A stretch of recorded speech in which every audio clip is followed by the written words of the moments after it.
Buenos días. Bueno, ante todo, gracias a Dara y a la Universidad de Palermo por haberme invitado a dar esta charla. Y bueno, voy a dar comienzo a la misma. La voy a dividir en tres partes. La primera parte es lo que le da el título a la charla, que es Arquitectura del Paisaje hoy, que en realidad, bueno, después en las otras dos charlas sigue vigente ese título. Y después una pequeña dedicación a las arquitectas paisajistas mujeres, que son algunos ejemplos que voy a mostrar de mujeres arquitectas paisajistas. Y después trabajos de nuestra oficina. Así que voy a comenzar. Hoy en día, o sea, primero, la arquitectura del paisaje como profesión regulada, ahí tengo que aclarar que es una profesión relativamente nueva, bastante nueva, en comparación con lo que es la arquitectura, lo que es la agronomía, la ingeniería. O sea, es una profesión que empieza realmente, o sea, la American Society of Landscape Architects se funda en 1899 recién, y después empiezan, digamos, los primeros arquitectos paisajistas matriculados. Por otra parte, con respecto también a la Argentina, o sea, el primer posgrado en arquitectura del paisaje data de 1980. La carrera de grado, que hoy sigue, los dos siguen vigentes, la carrera de grado en 1992, recién, cuando o sea, en Harvard y en otras universidades, o sea, en el 1900 ya aparece en Harvard el primer posgrado en arquitectura del paisaje. Nosotros somos más recientes, a pesar de que, por supuesto, que hay desde mucho antes proyectos de arquitectura o de paisajismo o de agronomía paisajista, o sea, con Carlos Taís, Benito Carrasco, ya tenemos una larga historia también desde principios de siglo, pero no como una profesión como tal, y a mí me interesa, digamos, que se transforme en justamente que, digamos, que crezca como profesión. Vamos a hablar, cuando hablamos de arquitectura del paisaje hoy, vamos a hablar de paisajes ecológicamente sensibles, regenerativos, visual y espacialmente atractivos, culturalmente y socialmente comprometidos, resilientes y flexibles. El diseño de paisaje trabaja sobre el cambio y en respuesta al cambio de los sitios y su naturaleza, los usuarios y su comportamiento. Así que no voy a ir a la historia de la arquitectura del paisaje, sino que voy a empezar con todos los proyectos más recientes en el mundo y acá en la Argentina. El Highline, que todo el mundo conoce, que no voy a detallar para nada este proyecto, o sea, a mí me interesa mucho, es muy lindo, muy interesante, pero toda esta sección, toda la primera parte del Highline es uno de los proyectos más caros que se hicieron en la historia del paisajismo. Por ahí estoy exagerando, pero tiene una cantidad de hormigón maravilloso, ¿no? O sea, un hormigón espectacular, pero carísimo, se llenó, digamos, o sea, los camiones que tuvieron que atravesar la ciudad para generar todas estas vigas y todo, o sea, ecológica y ambientalmente, lo pongo entre comillas. Después, esta es la primera parte del Highline, después tuvo dos partes más, la tercera parte es la más interesante, es la que está más al norte, esta es la del medio, la foto de la derecha, la de más al norte, donde se dejaron las vías y se rellenó entre medio solo un poco, o sea, se dejó como estaba la parte de las vías existentes del Meatpacking District, y simplemente se fueron rellenando, digamos, los intersticios con vegetación o con lugares para estar. Me parece, la verdad, la parte más interesante. El Highline es de James Conner Field Operations, y después está este parque, que es mucho más reciente, que es del 2018, que es el Domino Park, también en la costa de Manhattan. Y si ustedes miran una parte de este Domino Park, a la izquierda y a la derecha ya vemos lo que pasa en pandemia. O sea, cuando se empezó con distancia social y todo eso, bueno, dibujaron unos círculos sobre el césped para que la gente esté a distancia social recomendada. Esto es lo que pasa cuando los parques tienen suficiente flexibilidad para, digamos, como para albergar distintas situaciones, que la verdad que hoy en día las situaciones van cambiando cada vez más rápidamente, con lo cual digamos, este tipo de parques o de diseños es muy importante que tengan esta flexibilidad. Este es el Olympic Park de Londres, donde ya estamos hablando de un paisajismo totalmente diferente, mucho más natural, resiliente. Este estaba en una zona de humedales donde directamente, o sea, no se tapó la situación existente, se la dejó para que el agua, pero se le agregaron plantas, o sea que con todo el sistema de fitorremediación, para que se vaya purificando el agua a medida que se filtra y que corre por su canal natural. O sea, hay unas pequeñas partes de césped para que la gente se tire a tomar sol, a descansar, a hacer un picnic frente al río, y después tiene como estos, digamos, aditamentos, diría que de land art o artísticos. Por ejemplo, debajo de un puente, ahí a la izquierda, pueden ver unos espejos para que se pueda ver el resto del parque. O sea, son una serie de instalaciones, intervenciones que se le agregaron al proyecto. Pero la idea total del proyecto es el tema del tratamiento del agua. Todo con vegetación que soporta todas estas situaciones. Y después voy a un proyecto acá de la Argentina, la Villa Olímpica, del Ministerio de Desarrollo Urbano, hecho hace unos años. La asesora en proyectos de paisaje fue la arquitecta Estela Iglesias, que fuimos socias en todas nuestros primeros proyectos de paisaje. Y este parque también está sobre terrenos no permeables, terrenos de relleno, con lo cual hubo que hacer todo un trabajo especial para juntar el agua de lluvia. Lo que ven a la izquierda es como un canal que recorre algunas de las veredas, a la derecha ven ejemplos de plantas nativas, o sea, es un proyecto hecho teniendo en cuenta la situación ambiental específica del lugar. Usar, por ejemplo, pavimentos permeables, los bulevares del centro también recogen el agua de lluvia y la conducen, y se trata de que también infiltre en la zona. Y este es un parque que me gusta especialmente. Es el Park am Gleisdreieck en Kreuzberg, en Berlín, que es un parque que tiene 3 partes, hecha por el estudio LOIDL, y en realidad es un parque que estaba entre 3 vías, por eso se llama Gleisdreieck, o sea, el triángulo de las vías se llama, y no lo llenaron de cosas, no tiene, digamos, no tiene un diseño excesivo. Fíjense que la parte central a la izquierda, o sea, no tiene nada prácticamente, o sea, lo hicieron, lo nivelaron y le dejaron un césped que es simplemente un césped sembrado, pero que después, digamos que tiene un fácil mantenimiento, en otoño e invierno desaparece, en primavera vuelve a reaparecer. Y este enorme lugar, este playón, para poder descansar y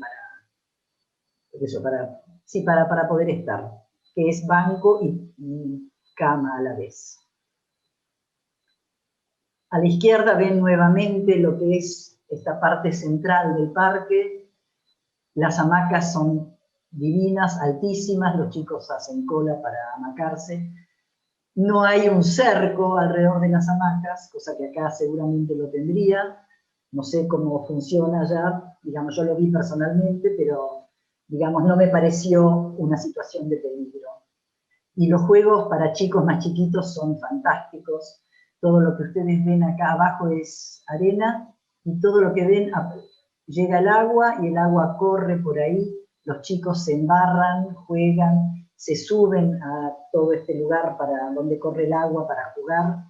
llevan el agua a la arena para hacer tortitas de arena. La verdad que es un parque que me llamó mucho la atención y me gustó esta falta de exceso de diseño. O sea, creo que tiene justamente el mejor diseño, que está todo pensado para no llenarlo de detalles, de cosas. Bien. Voy a la segunda parte de la charla, que son mujeres arquitectas paisajistas en la profesión.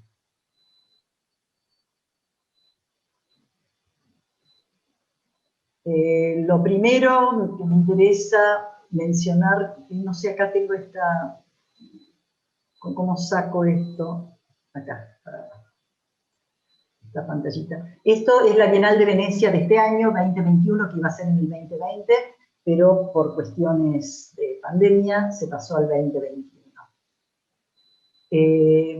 Está como el galardón especial, o sea, premiada con el León de Oro a la trayectoria a Lina Bobardi, que falleció en 1992, es de 1914, que a mí me parece que, o sea, brasilera, que es una arquitecta, que no se llamaba ni arquitecta paisajista, pero es una diseñadora fantástica que entendió como nadie lo que es el paisaje.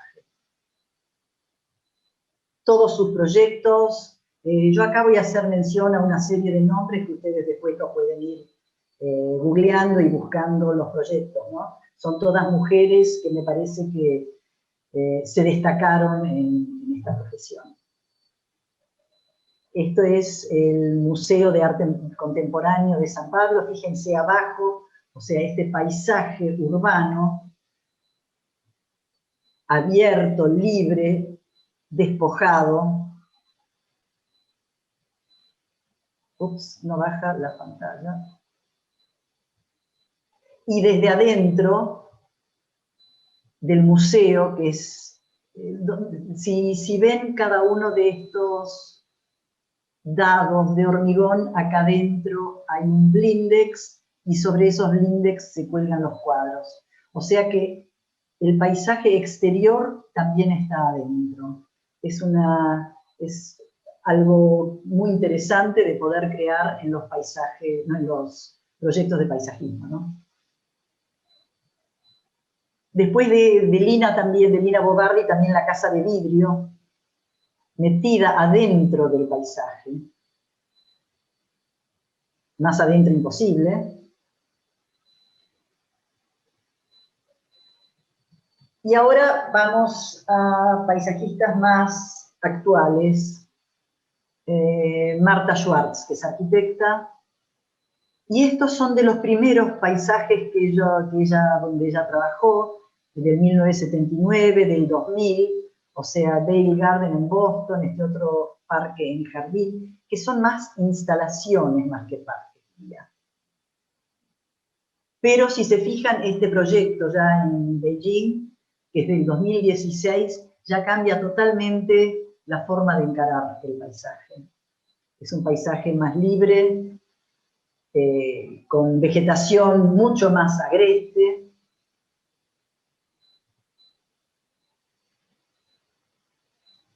Las partes, todo el tema para que la gente use todo, o sea, el agua, por ejemplo. Y este hospital en Austria, también, si vemos acá a la derecha, yo no sé si este proyecto es certificado LEED, que es la certificación ambiental. Este proyecto es del 2018. Parecería que sí por la forma como está plantado, porque en los proyectos LEED no se puede, o sea, el tema fundamental es el consumo de agua, restringir el consumo de agua, o digamos por lo menos controlar lo que es el consumo de agua. Entonces, la parte inicial de la construcción, cuando están recién implantados, tienen pocas plantas. Las plantas después se van adaptando y van creciendo, pero no tiene, o sea, los 2 primeros años no se puede regar, perdón, los 2 primeros años se puede regar y después no, con un riego moderado, con lo cual la plantación tiene que ser totalmente de otra manera como la veníamos concibiendo antes. Tiene menos cantidad de plantas, se espera a que crezcan y que se amolden al lugar. Y que después se acomoden a la situación ambiental y climática existente. Ahora vamos a Katrin Gustafsson. Ella hizo el memorial a Diana, princesa de Inglaterra, en el Hyde Park de Londres, que es muy lindo, es una especie de círculo de agua muy lindo. No lo presento ahora, pero lo pueden buscar. Y acá abajo, justamente a la izquierda, el Millennium Park, que no lo hizo ella hizo una parte del Millennium Park, que es esto que les decía antes con el Park am Gleisdreieck, en comparación. El Millennium Park está dividido en, creo que 6 porciones, 4 o 6 porciones, donde en cada una pasa otra cosa.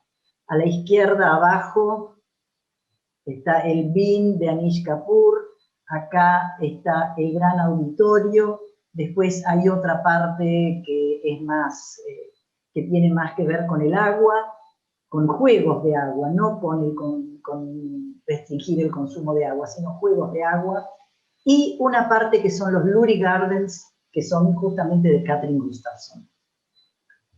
Lo lindo de este sector, vuelvo, el Millennium Park es lo que yo decía, donde en un parque se lo divide para llenarlo de distintas actividades, en comparación con el Park am Gleisdreieck, que son grandes superficies libres, donde cada uno puede hacer su actividad, la que quiera, libremente, correr libremente. Acá está todo restringido, menos en la parte de Lurie Gardens, que tiene un paisajismo rodeado con algo topiario, porque esos son los bordes, todo esto es trabajado en forma topiaria, pero el Lurie Garden es un jardín donde cuando uno entra en las distintas puertas, siempre hay un cartel que dice "What is in bloom", que quiere decir "¿qué está floreciendo hoy?".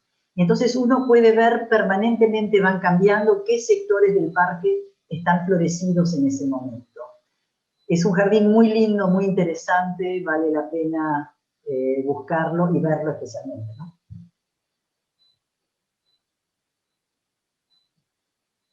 Y después está estos otros proyectos ya más nuevos de Katrin Gustafsson, que es la Fundación Gates, que no recuerdo dónde es. Es en Estados Unidos, obviamente, pero no recuerdo dónde es. Esta fundación ya es un paisaje también certificado, es un proyecto de paisaje certificado con tratamiento del agua, recolección del agua de lluvia, acá tienen. O sea, todo el paisaje y toda la parte construida tiene que ver con el tema del reuso, recolección y, digamos, y uso del agua de lluvia, y conservación del agua de lluvia. Una gran cisterna de donde vienen el agua de los techos, del pavimento, del ¿cómo se llama?, del estanque de agua que les mostré en la foto anterior, los filtros, etc. No se desperdicia una gota de agua de lluvia, todo el agua se recicla.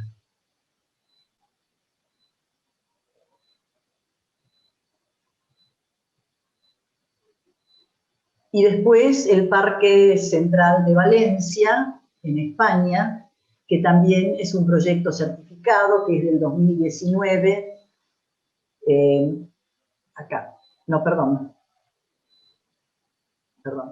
Que también es un proyecto certificado con todo el tratamiento de canteros que les comentaba, o sea, de una forma más libre, a pesar de que, digamos, tiene una forma en general estructurada. Y ella dice, no son solo los parques, los paisajes urbanos, son las esquinas, los rincones o las estaciones intermodales de transporte. Cada pieza que está ahí afuera y que la gente toca es parte del paisaje urbano. Y esto es de Petra Blaise, un paisaje del 2016, pero fíjense después en el 2019, donde trabaja ya con otro concepto, que es la Biblioteca de los Árboles, en Italia, en Milán, que está al lado del Bosco Verticale, que no es de ella, el proyecto que yo no sé, nunca entendí bien cómo se hace, digamos, cuánto hormigón hay que poner para soportar toda esta estructura con árboles enormes. No sé, sabrán decirme los arquitectos estructuralistas eso. Pero el parque de la Biblioteca de los Árboles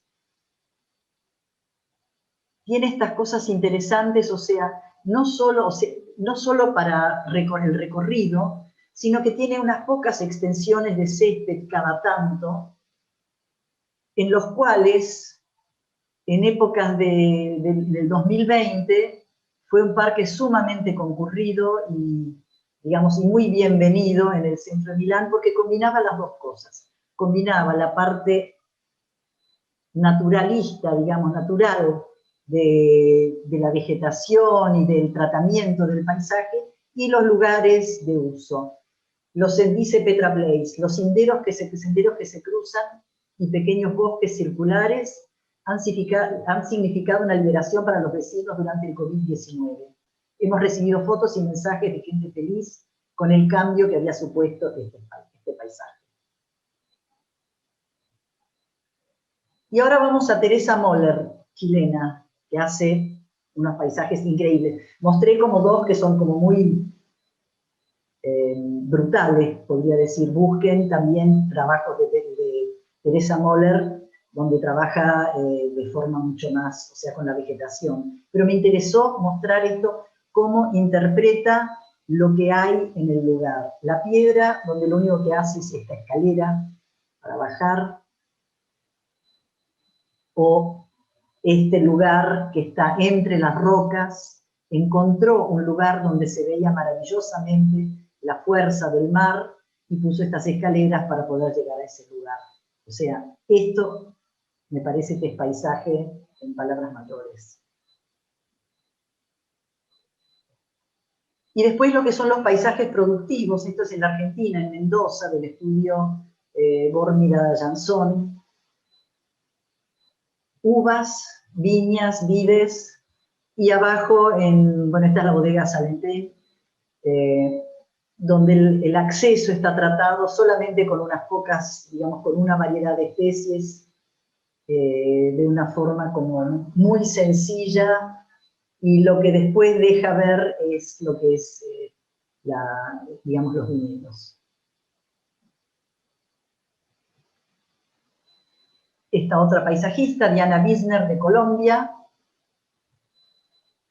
que armó una página o un sitio web y un sitio de trabajo que se llama Fundación Cerros de Bogotá, que recomiendo visitarlo también al sitio, que es un circuito en los cerros de Bogotá donde se trabaja donde se informa y se cuenta sobre lo que es lo importante de mantener todo el paisaje existente, el paisaje del lugar.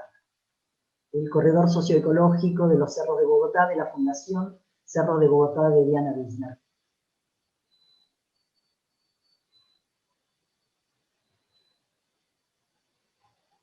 Luego Maya Lin, vietnamita, ganó este concurso en Washington con una anécdota que es interesante. Cuando lo ganó, ella no era arquitecta, todavía estudiaba arte, era joven y era vietnamita. Cuando ganó el concurso, se le pararon los pelos de punta más de uno, que una vietnamita joven, mujer, haya ganado el concurso. Esto es, para los que no lo conocen, son estos dos tímpanos triangulares donde están con una piedra negra donde están los nombres de todos los caídos en la guerra de Vietnam. Este es el proyecto, de una sencillez increíble y además de una fuerza increíble, muy conmovedor. Y de la misma Maya Lin, ahora hay una instalación en Nueva York de mayo-noviembre del 2021 que, o sea, ella dice, nosotros como especie nunca tomamos real conciencia de cuánto hemos modificado el ambiente. Esta instalación se llama Bosque Fantasma en el Madison Square Park. Son cedros muertos de New Jersey y informa y aborda sobre la temática del cambio climático. A ver, a veces se traba por algún motivo. Acá. Esta es la instalación que va a estar hasta noviembre. En el momento de esta foto, estos árboles todavía no estaban totalmente con hojas, pero el entorno es totalmente verde y la brutalidad de este espacio en el centro de esta instalación, alertando sobre lo que el cambio climático provoca en la naturaleza.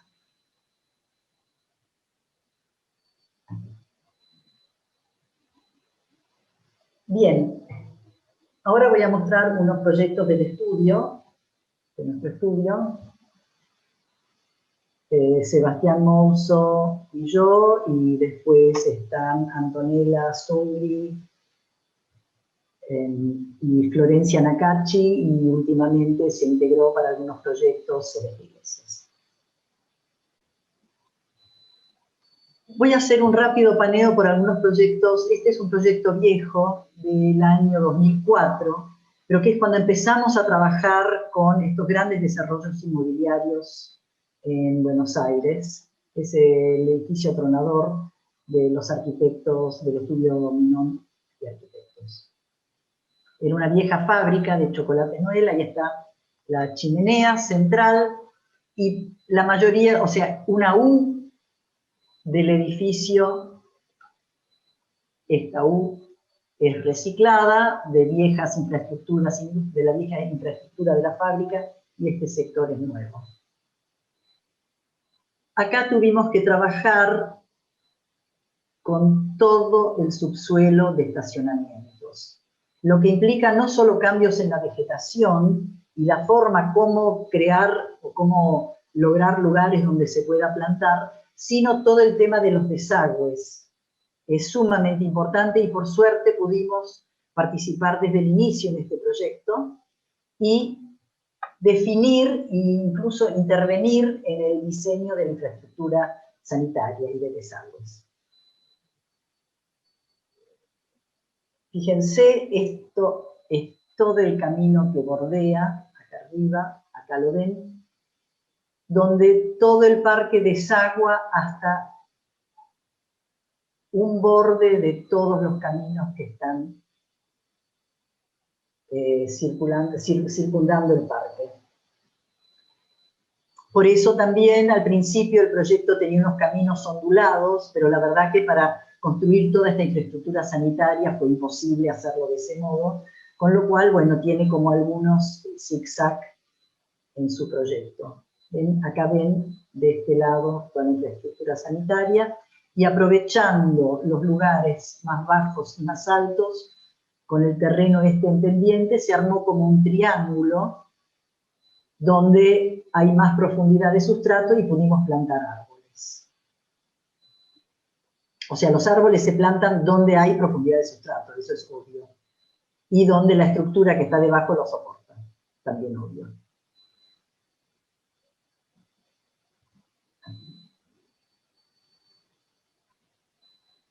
Y acá pasó algo que es interesante, que esto, bueno, acá ven el camino, digamos, que empieza a tener como un zigzag, que no es exactamente ondulado, pero es algo que permitió hacer una infraestructura sanitaria construible.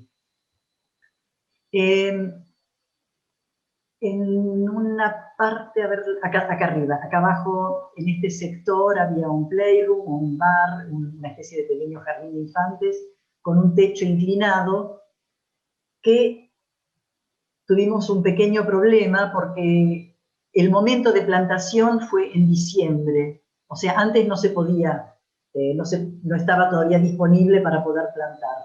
Llegó toda la vegetación en un momento de extremo calor.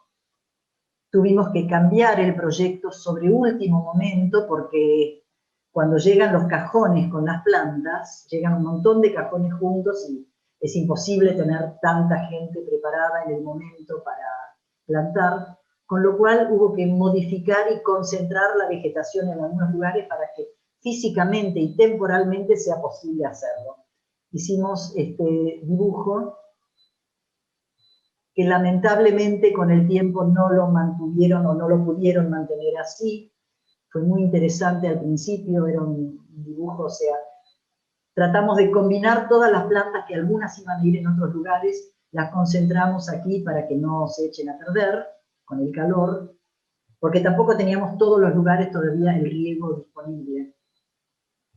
Entonces, bueno, lamentablemente no se mantuvo todo, pero bueno, el parque, la foto de la izquierda, es una foto un poco más reciente y sí se pudo mantener. Fíjense que nuevamente en toda esta parte de acá hay como una pequeña montañita de tierra y la estructura reforzada para poder poner algunos árboles. Acá había terreno natural, con lo cual no hubo problema.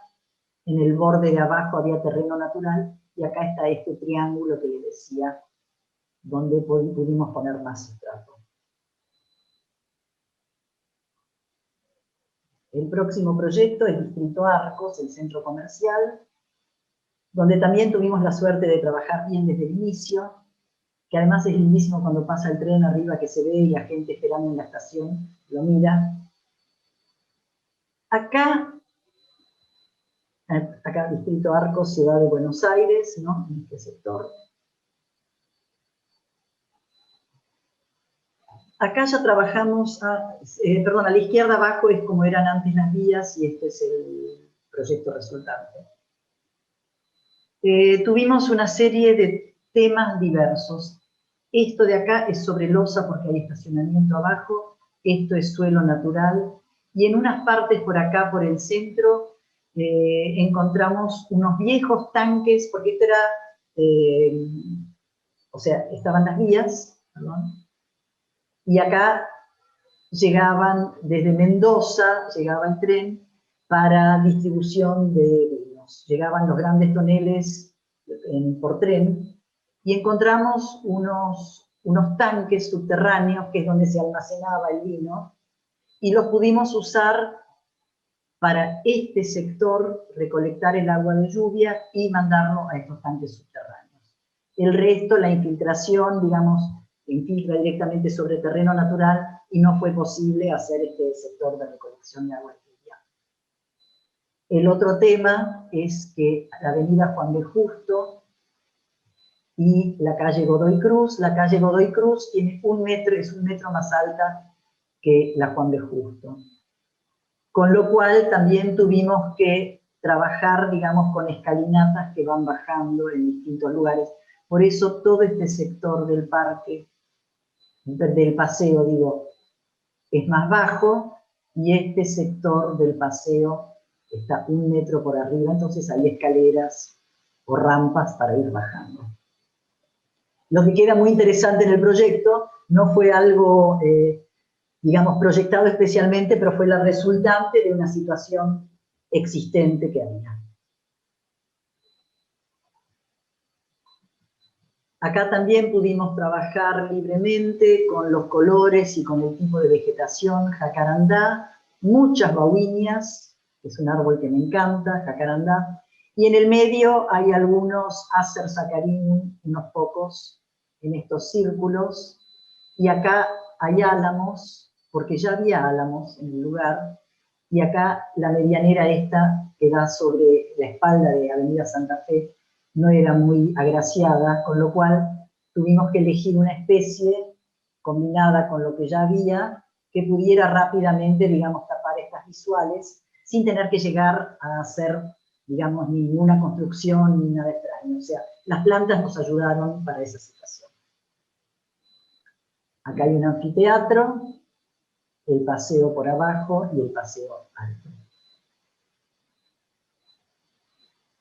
Acá la etapa de construcción, estos grandes canteros, abajo una situación actual, aquí. Todo esto tiene riego por goteo, solamente goteo, con lo cual, o sea, todo el centro del jardín, o sea, no hay césped, todo es con herbáceas y gramíneas, y algunos arbustos chicos. más de la etapa de construcción, que es algo que siempre nos encanta.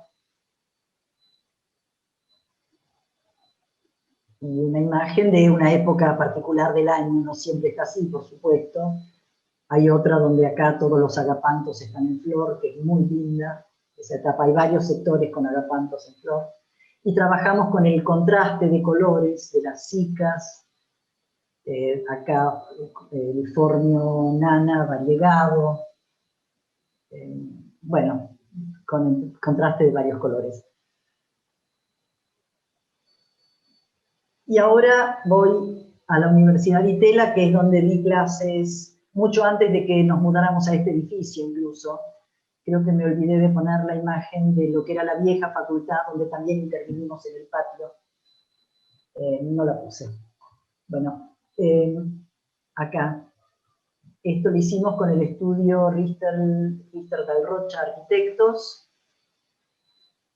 Y es la ampliación de este viejo edificio de obras sanitarias, convertido, o sea, digamos, reciclado para universidad, que unos años después de instalada la universidad, se le agregó un quinto piso. El edificio existente tenía 4, con una terraza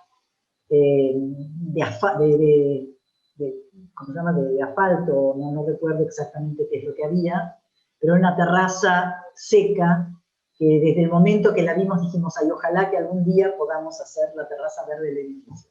Y se nos dio. O sea, hay que insistir para estas cosas, hay que meterse, insistir, etc. El proyecto en el que trabajamos, esto lo llamábamos el sector soft y el sector hard. O sea, soft porque es un sector como más lúdico. Acá hay un lugar donde se puede uno tirar en el piso, tiene un piso de goma como los juegos infantiles, uno se puede tirar. Tenemos algunas imágenes de gente haciendo ejercicios en este sector. Esta parte central es como un techo a 2 aguas. De este lado hacia allá se ve el río y de este lado hacia acá se ve la ciudad, la puesta de sol en distintas épocas del año. Acá la gente se puede tirar. Este proyecto no es LEED, no tiene certificación ambiental porque no pudimos hacer una recolección de agua de lluvia suficiente como para poder regarlo, porque todas las infraestructuras, las cañerías eran de hierro fundido y hubiera sido un peligro, digamos, pincharlas abajo como para juntar todo el agua, hubiera sido un peligro de rotura, ¿no?, para las cañerías. Con lo cual no pudimos poner tanques de reserva abajo, pero sí vimos que todo este sector que iban a hacer y que es los aire acondicionados, pudimos usar toda el agua de condensado de estos aire acondicionados, juntarla en un tanque acá abajo, en el piso 4, y en otro tanque acá abajo en el piso 4. Con lo cual se riega parte del sistema del verde. Esta parte de acá conecta directo con el piso interior donde está la cafetería. Entonces acá ahora hay mesas y la gente, digamos, la gente se siente a estudiar, a comer, etc. Esta es la etapa de construcción. Este techo inclinado, acá se transforma en esta pradera inclinada, la parte central en anfiteatro, el sistema de riego, los panes de pasto por encima de las mangueras de riego, lo que yo no recomendaría jamás para un lugar donde uno no sabe quién lo va a mantener, porque meten la pala para poner una planta y bueno, chau, se pincha el sistema de riego. Con lo cual, digamos, en este lugar que se sabe, porque dejamos un manual de instrucciones del mantenimiento, y además sabemos siempre quién lo mantiene y cada tanto nos llaman para alguna consulta con respecto al parque, sabemos que no va a suceder esto y que siempre lo van a mantener como un césped. La parte de la construcción con grandes grúas. Las grúas no significan solo el tema de la grúa para llevar el material, sino los horarios en que te dejan usarlo, porque mientras nosotros estábamos haciendo el parque, otros están poniendo baldosas y todos quieren usar los elementos de digamos, para alzar materiales al mismo tiempo, con lo cual lleva una situación de logística, lleva un trabajo de logística muy, muy importante.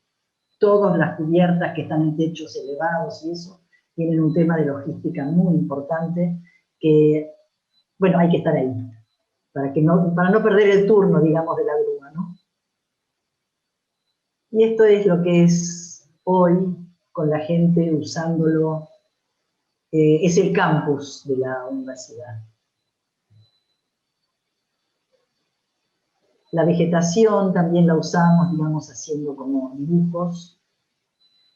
Estos formios hoy en día tienen esta altura. Acá hay sustrato de 15 centímetros a 25 centímetros máximo. Menos en algunas partes, perdón, voy a volver para atrás, cosa que no me gusta, pero voy a tener que hacer. En esta parte, alrededor del banco, que pudimos levantar un poco del sustrato para poner árboles. Y estos bancos que diseñamos, en realidad son maceteros para los árboles.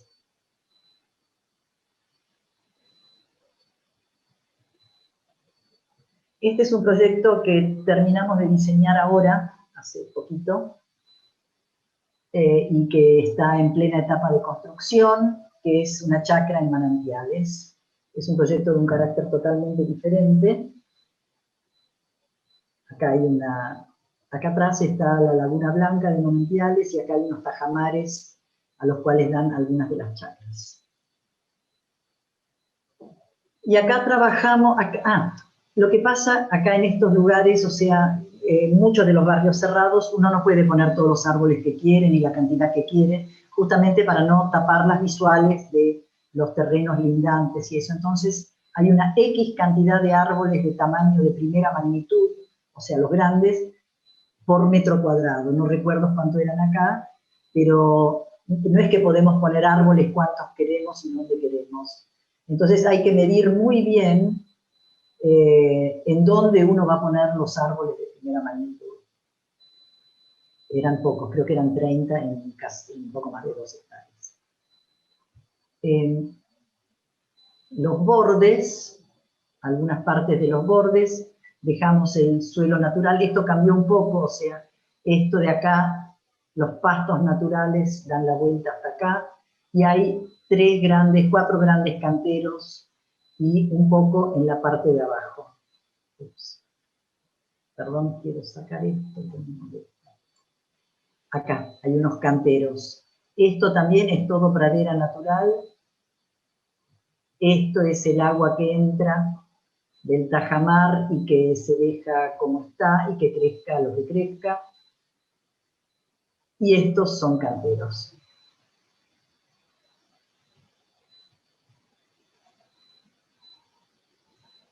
Donde usamos una variedad de... y acá hay todo un canal de desagüe que viene de tierras más arriba y que baja hasta el tajamar, que es esto, donde tuvimos que trabajar justamente en lo que son las laderas, los bordes, digo, del tajamar, diseñar el ancho del tajamar, perdón, del canal de desagüe. Con distintas plantas palustres en la parte de más adelante, es un terreno muy bajo, esta parte, y acá es más alto, y otros canteros con otro tipo de variedad de plantas en las partes más altas. No tengo acá todas las diapos con toda la variedad de plantas, o sea, pusimos una gran cantidad de plantas nativas, justamente no está en este sector, en esta diapo, pero gran cantidad de plantas nativas, y bueno, y son los planos que se presentaron al consorcio para que los aprueben. Bien, en todos estos proyectos obviamente ya trabajamos con estrategias ambientales que les mencionaba, pero hoy en día la mayoría de los proyectos que estamos trabajando en la ciudad o tienen que ver con recupero del agua de lluvia directamente, con recolección y almacenamiento de agua de lluvia, o son proyectos LEED.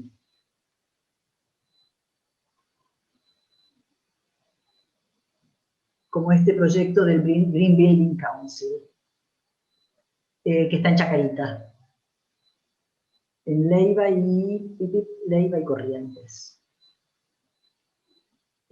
Es un proyecto del grupo AFT de Córdoba, son las oficinas del Banco Galicia, y hay una planta baja, un jardín en planta baja, hay un jardín que es este en el cuarto piso, y después en los pisos 18 y 19. En todo este proyecto se recupera el agua de lluvia, el césped, que sabemos que es el que más agua consume, pero que también lo regamos por goteo por debajo de los panes de césped, y en los cálculos LEED, justamente, para poder poner algo de césped que, digamos, los arquitectos o el propietario quería tener más pasto, más césped, pusimos justo la cantidad que nos daba lo que era el recupero del agua de lluvia de las terrazas. No pudimos, o sea, no se pudo poner en más cantidad, y además me parece bien. Porque generalmente el césped, si son superficies muy grandes, hay que regarlas con aspersión. Y la aspersión pierde muchísima agua porque se evapora, porque con el viento se riega no la parte que uno quiere, o sea, en un proyecto amplio, uno no riega justo lo que quiere regar, sino que el viento se lleva el agua donde quiere. Entonces, bueno, todos estos jardines y terrazas las regamos por goteo. Es un proyecto LEED. LEED Gold, certificación Gold, que ya la tiene. Acá, el de la izquierda es este cuarto piso, el de la derecha es lo que se ve desde el hall de entrada de la planta baja. Esto es el piso 8. También, acá nuevamente trabajamos con 20 centímetros de sustrato solamente. Fíjense que es una vegetación muy distinta a la que uno hace años, o sea, hoy en día ya casi todos los proyectos se hacen así, pero hace años, digamos, es un tipo de vegetación que no se... que decían que parecía demasiado silvestre. Eso. Con lo cual siempre tenemos que estar mezclando digamos, combinando un jardín más formal con un jardín de este tipo, ¿no? Este es el tipo de paisajismo resultante. Tratamos de combinar, siempre el de la derecha tiene muchos sedum, tratamos de combinar que en todas las épocas del año haya algo que se destaca. Va a haber épocas donde hay unas partes que están un poquito más, que parecen secas, pero que después rebrotan, donde se vuelven a colocar chips en la época invernal, pero siempre hay algo o alguna vegetación que se destaca. Bien, quedan 2 proyectos más, creo. 2. Este es el DOT, el Office DOT. Acá atrás está el Shopping DOT para IRSA, que hicimos muchos proyectos con ellos. Este proyecto fue hecho ya hace unos años, en el 2015, se terminó de construir en 2019, y esta nueva parte, y no es LEED, este de acá, y esta nueva parte del proyecto sí es LEED, y se llama Giga. La primera parte es con Machado Silvetti Arquitectos y la segunda parte con Diego Friedman Arquitectos. Tuvimos que cambiar un poco la vegetación en este sector, justamente para poder acceder a los créditos LEED, para poder certificar vegetación que consume mucho menos agua. O sea que acá este proyecto, digamos, adaptamos o completamos un proyecto existente que ya además estaba construido con todo este nuevo diseño, que todavía no está construido. Un poco la idea era como conectar, esta es la plaza de acceso, una plaza de estar a la izquierda, estos lugares que tenemos entre medio para descansar, y encontrarle una conexión de lo existente con lo nuevo. Acá a la izquierda está recién plantado, por lo cual se ve un poco seco, pero fíjense, acá para poder alojar árboles, diseñamos como un banco que es más alto en el centro y donde acá atrás nos permite tener más sustrato para plantar árboles acá en el borde, rodeando los lugares de descanso.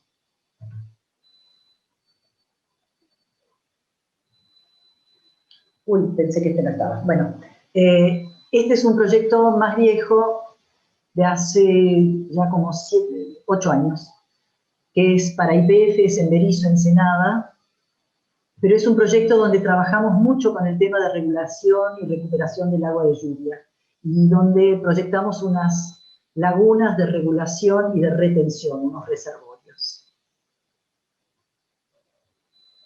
Esta es la planta general, esto es con el proyecto ASZ Arquitectos. Esta parte ya está construida, que es la foto que vimos antes, y esta parte todavía no. Acá proyectamos unas lagunas de retención que cuando no llueve sucede esto, tienen un poco de agua, pero justo la cantidad de agua necesaria para poder irrigar todo el parque. En lluvias intensas, en momentos de lluvias intensas, estas lagunas se llenan hasta el borde, donde por supuesto que usamos todo vegetación en los bordes, que es vegetación que soporta estar con las patas en el agua durante 1 o 2 días, ¿no? En todos los bordes. Y que cuando hay una lluvia intensa, el agua llega hasta el borde arriba y las lagunas se conforman así. Incluso acá adentro. Por supuesto que esto es una lluvia que a veces dura unas horas y máximo tarda un día en desagotarse. O sea que esta situación, la situación permanente es la de acá arriba. O sea, es un paisaje común que estamos acostumbrados a ver, y cuando llueve mucho, bueno, sucede lo de abajo, y hay todas unas cañerías acá que desaguan a lo que es el desagüe existente, que es una especie de cañadón existente en el lugar. Todo esto hubo que trabajarlo. Este proyecto es mucho trabajo con los ingenieros hidráulicos, para hacer exactamente todos los cálculos para las épocas picos de lluvia, que son cada vez más frecuentes, ¿no?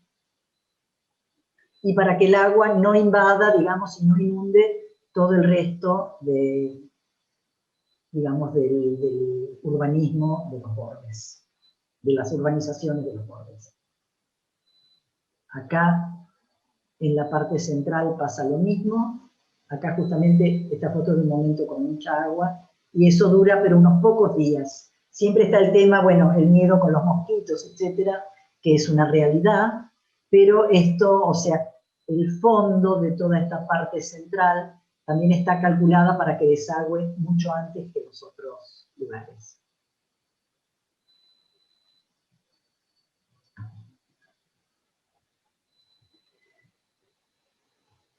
Gabriel, ¿estamos con tiempo todavía?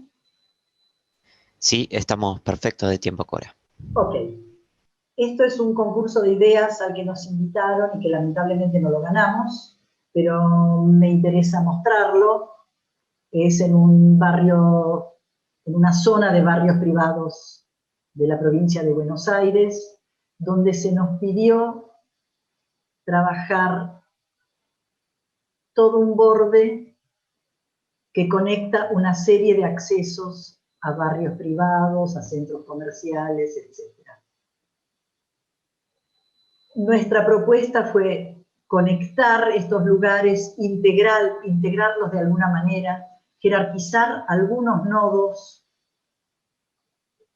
para que cuando uno recorre en auto, en bicicleta o caminando, ya desde un poco más lejos se pueda ver dónde va a suceder o dónde va a haber un acceso a algún lugar, y diversificar paisajes, o sea, no usar solamente como en los corredores lineales un paisaje un poco más homogéneo, y después en los otros lugares un paisaje más diverso.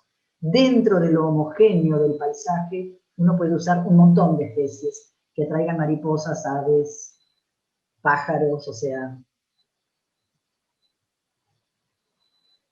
acá tuvimos que trabajar con una red y dentro de un sistema lineal, pero una serie de nodos para marcar los lugares de importancia. Perdón, los lugares de acceso. La otra cosa que vimos en este proyecto, que no nos la habían pedido, pero que desde algunos, este es el camino de borde, que desde algunos puntos, en lugares que estaban ya construidos o por construir, se juntaban las visuales. Acá, un lugar todavía desprovisto en este momento, que todavía no es un parque, es simplemente un espacio verde que parecería residual por el momento. También, entre esto y esto, también había una conexión. Nos dimos cuenta que esto es un punto focal muy importante, en el cual propusimos un chorro de agua en estos dos lugares, una especie de geyser. No sé si lo harán, vamos a ver. Como no ganó nuestro proyecto, no sé si lo harán. Y en el lugar que todavía estaba, que por el momento simplemente no tiene todos estos árboles ni nada, es simplemente un césped que cortan, propusimos hacer un parque para poder ver este lugar que nos parecía, este centro que nos parecía importante. Y que lo llamamos el Parque de la Ventana, con una escultura, no sé, lo que surja de un posible diseño, y una ventana que directamente nos dirija la vista al geyser.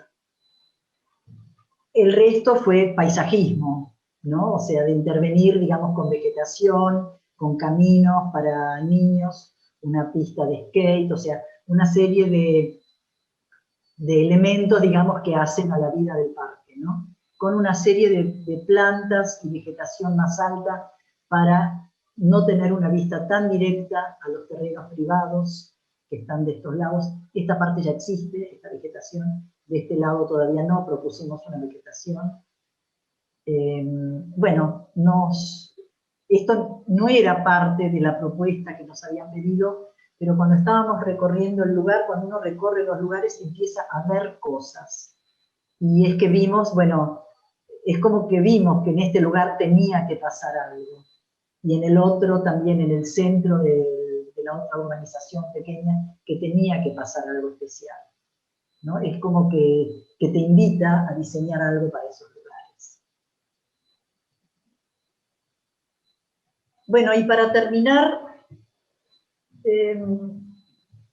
yo sé que los paisajes, o sea, cuanto más vegetación, más diversa hay, obviamente es lo que nosotros estamos buscando, pero hay algunos lugares que invitan a la repetición y que justamente es lo que los hace majestuosos, que es el acceso al aeropuerto Magallanes de Salvador Bahía, que esta cantidad de bambú es una cosa maravillosa.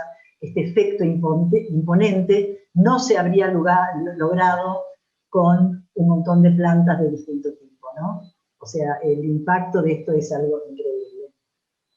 Y la otra es este camino, que es la Ruta 1, que va desde Colonia a Punta del Este, a Montevideo, perdón, también, con esta cantidad de fénix canariensis, o sea, lo imponente de este paisaje no se habría logrado de otra manera.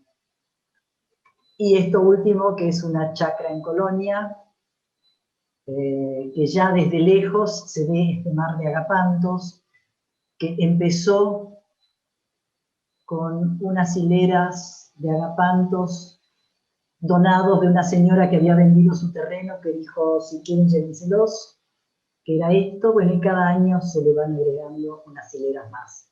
Hoy en día es un mar. Muchas gracias. Terminé. Muchísimas gracias, Cora.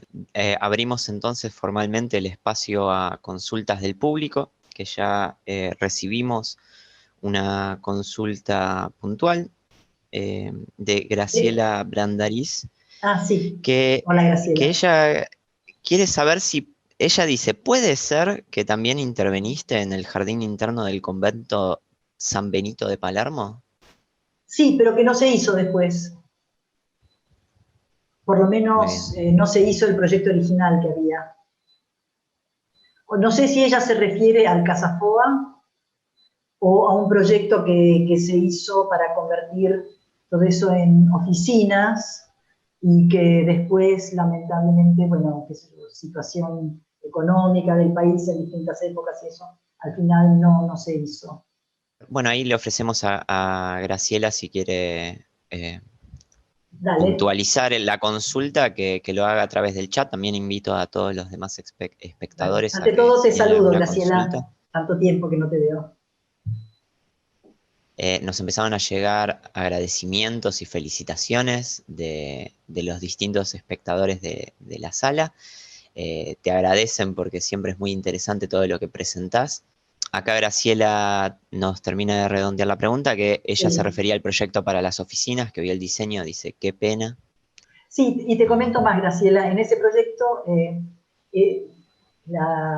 el solar de la abadía tiene como un jardín central que era fantástico, donde la verdad que lo que tratamos de hacer es, en el proyecto, ¿no? Que no se hizo, es ver cuáles eran las plantas existentes, porque eran plantas muy viejas, no recuerdo de qué año del siglo pasado, obviamente es el proyecto, no, perdón, la construcción, pero el jardín interno que ya nos habían pedido, hagan esto, hagan lo otro, dijimos, no, esto tiene que quedar dentro de lo posible como está, con muy pocas intervenciones, y rescatando y replicando incluso parte de las plantas que había, que eran plantas muy antiguas, que hoy en día ya no recuerdo cuáles son, pero son plantas que hoy en día ya casi no se usan.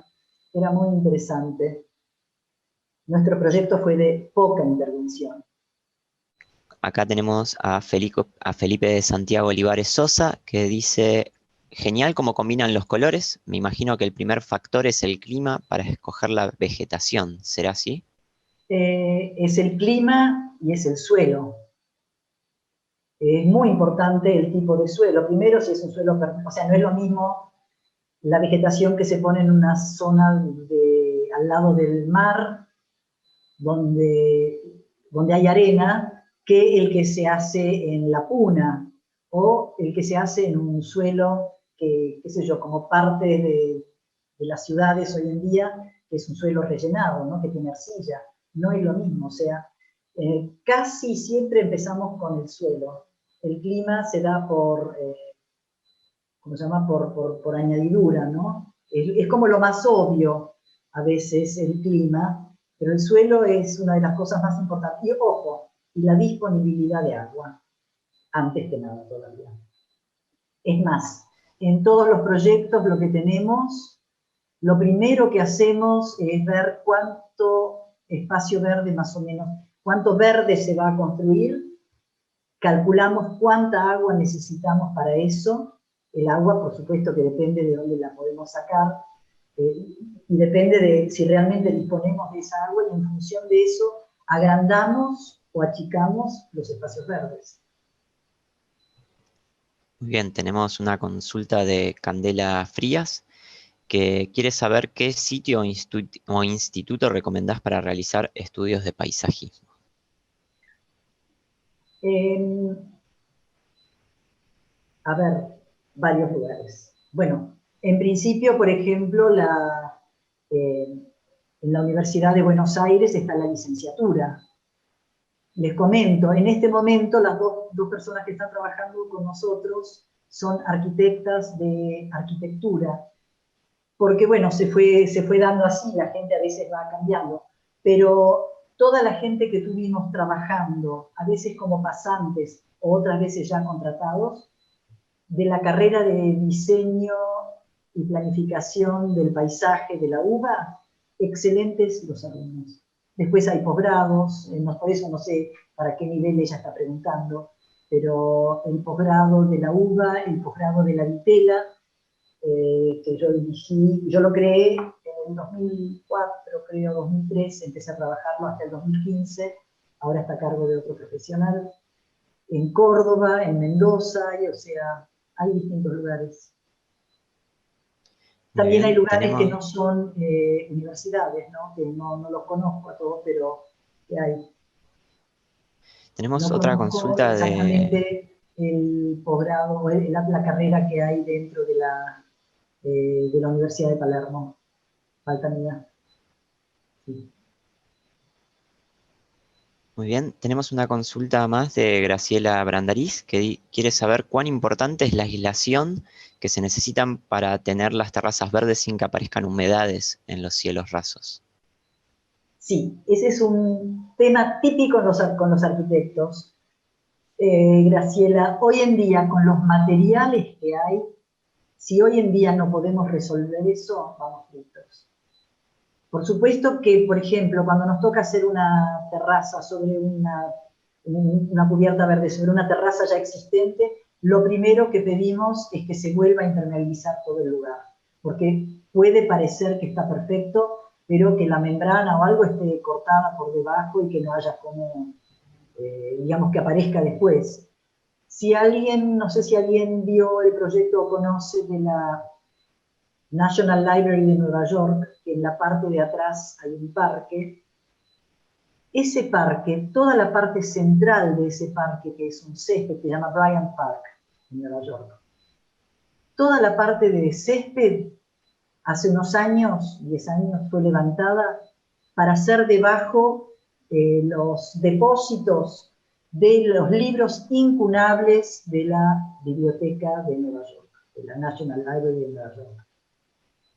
Imagínense lo que significa en ese lugar, o sea, materiales para impermeabilizar existen muchos y de muy buena calidad, y depende exactamente para qué van a ser. Por ejemplo, en la Entela, en una parte hay un auditorio abajo, pero en otras partes hay unas oficinas de los profesores, hay equipos de computación, o sea, es una cuestión de elegir algo con la calidad que requiere ese lugar. No decir, bueno, pongo un poquito una membrana, un plástico, o digamos una capa asfáltica. No, cada lugar tiene sus requerimientos especiales y hay que verlos con alguien que sepa del tema, ¿no? Muy bien, tenemos una consulta más de Fanny, que quiere saber cómo se estudia, en qué porcentaje aumenta el costo de construcción con estas técnicas de aprovechamiento de agua y de la luz solar. Ella habla particularmente para un proyecto de una construcción de una vivienda privada con un parque de 1000 metros. ¿Cómo se estudia en qué porcentaje aumenta el costo de la construcción? No sé exactamente cuánto, porque tampoco sé en proporción qué cantidad de metros hay de construcción respecto al jardín existente. No sé, eso. Pero por supuesto, si por ejemplo, si fuera toda una construcción con techo a dos aguas, te diría que es muy difícil, porque bueno, tendrías que recolectar el agua en canaletas y la mayor cantidad de agua se te iría para los costados. Si es un techo plano, que hoy en día prácticamente diría que casi todos los techos son planos, salvo en las zonas de nieve, ¿no? Si es un techo plano, esa superficie hay que calcular cuánta agua puede juntar para llevarla a un depósito, a un tanque de reserva, y además cuál es el régimen de lluvias de ese lugar. Es muy relativo, es un estudio que hay que hacerlo junto con los sanitaristas, con el paisajista, a veces con el estructuralista, con los arquitectos, ¿no? No hay un número para eso porque realmente depende de cada proyecto. Muy bien, tenemos todavía más mensajes de agradecimientos y de felicitaciones con tu exposición y con todo lo que compartiste, Cora. Acá Nati Boveri dice: felicitaciones, el diseño de arcos es increíble porque la vegetación es importante y te traslada, y es bello el colorido, y te aplaude. Nosotros siempre decimos que el termómetro de nuestras charlas es el chat, y la verdad que acá todos los espectadores están muy agradecidos y muy contentos con todo lo que estuviste compartiendo. Acá Cira Sklowin dice: Hola, Cira. gracias por tan impecable presentación, dice. Esperamos un minutito a ver si hay alguna consulta más de los espectadores. Vuelvo a dejarles las redes de Grupo Landscape y de Dara, y los links a los encuentros anteriores del ciclo Naturaleza y Diseño, organizado junto con Dara, para que puedan interiorizarse más sobre Grupo Landscape, sobre Dara y poder ver o revivir los encuentros anteriores. Como lamentablemente, por ejemplo, ni el Instagram ni la página web, o sea, no están permanentes, no estamos todo el tiempo subiendo cosas, ni los últimos proyectos ni nada. Pero bueno, en la página web hay como un muestrario bastante amplio y en el Instagram también. Yo sé que hay muchos estudios o gente que están, digamos, todo el tiempo subiendo novedades. Bueno, no sé, yo no tengo la paciencia para eso. Y los chicos del estudio tratamos de trabajar en otras cosas y no me estar juntando con eso. Muy bien, acá tenemos un mensaje de Laura Mateo que dice: un lujo haberla tenido de docente en el posgrado de la UTDT y Ah, escucharla sí. ahora nuevamente. Muchas Hola, gracias. ¿qué tal? Muchísimas gracias, principalmente por haber compartido su tiempo y toda su experiencia con nosotros y por haber preparado esta maravillosa presentación y una charla tan amena. La verdad que fue un placer escucharla, Cora. Eh, Siguen llegando los mensajes de agradecimiento, así que sabemos que nuestro público se va contento de este encuentro. No sé si usted quiere decir algunas palabras de cierre y ya pasamos a cerrar el encuentro de hoy. No sé si algo específico, lo que sí me interesa es que la gente que que la gente que trabaje en un futuro, que trabaja, siempre tenga los conocimientos suficientes, o sea, no siempre es una carrera universitaria lo que hace falta. Hay mucha gente que por ahí tiene muchísima experiencia de haber trabajado desde siempre. Yo cuando empecé a trabajar no tenía esta experiencia porque era arquitecta, y digamos el posgrado de paisaje recién se iniciaba y yo era joven con niños y no tenía tiempo de hacer un posgrado, con lo cual me dediqué a estudiar de otra forma, en principio lo que es proyectación ambiental, eso sí, ahí ya me tomé el tiempo para hacer ese posgrado. Y en la parte de paisaje fuimos con mi amiga Estela Viarengui, Estela Iglesias Viarengui, o sea, es como que cada una tomó algún lugar donde se podía estudiar en ese momento, hace muchos años, les digo. Desde cursos que había en el botánico hasta algunos que había en agronomía, todas cosas que el tiempo nuestro nos permitía, nos íbamos metiendo en distintos cursos. Trabajé ayudando un tiempo en un vivero de una familia japonesa que había en Olivos en ese momento, o sea, iba los sábados un rato a trabajar ahí. O sea, es lo que el tiempo nos daba y empezamos con proyectos muy chiquitos y de a poquito, y bueno, por ejemplo, el jardín donde ahora van mis nietos, el jardín de infantes, que es el que está en Plaza Mafalda, está frente a Plaza Mafalda, hace muchísimos años plantamos ahí un pequeño, digamos, unas enredaderas y un pequeño sector de jardín, plantamos las glicinas y hoy, después me enteré que mis nietos lo llaman el jardín de las glicinas, y la verdad que fantástico, ¿no?